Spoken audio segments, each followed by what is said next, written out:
Hi south Africa India second one day అయితే ఈరోజు సాయంత్రం 4:30కి అయితే స్టార్ట్ అయిపోతుంది. కొంచెం టైమింగ్స్లో డిఫరెన్స్ ఉంటుంది. మన మ్యాచ్ 1:30కి స్టార్ట్ అయింది. ఈరోజు అయితే 4:30కి అయితే మ్యాచ్ స్టార్ట్ అవుతుంది. ఫస్ట్ మ్యాచ్ మనం అయితే చాలా సునాయాసంగా గెలిచాం, చాలా డామినేషన్ చేసాం. వాళ్ళని దాదాపు 18 ఓవర్ లోపే ఆల్అౌట్ చేసేసాం.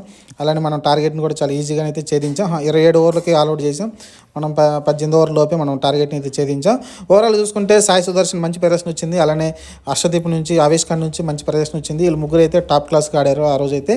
మరి ఈ రోజు మరి ఎలా చూడాలి మళ్ళీ, ఎందుకంటే సాయి సుదర్శన్ పైన చాలా హోప్స్ ఉన్నాయి. ఎందుకంటే వరల్డ్ కప్ వస్తుంది కాబట్టి దగ్గరికి ఇంకా చాలా టైం ఉందిలే, కానీ ఆ లోపు ఎమర్జ్ అవుతాడు. మంచి ప్లేయర్గా అతను మంచి ఆడే షాట్లు కానీ, అతని టైమింగ్ కానీ మంచి క్లాసిక్ షాట్లు అయితే ఆడుతూ ఉన్నాడు. క్రికెట్ షాట్సే ఆడుతున్నాడు తప్ప ర్యాష్ షాట్లకి అయితే పోవట్లేదు. అలానే తిలక్ వర్మకి పోటీగా ఉన్నాడైతే నాకు తెలిసి. ఓవరాల్గా ఇద్దరు బాగున్నారు. తిలక్ వర్మ కానీ సాయి సుదర్శన్ కానీ మంచి ఇద్దరైతే మంచి పోటీ ఉంది వాళ్ళ ప్లేస్కి అయితే. 1 డౌన్ యాక్చువల్గా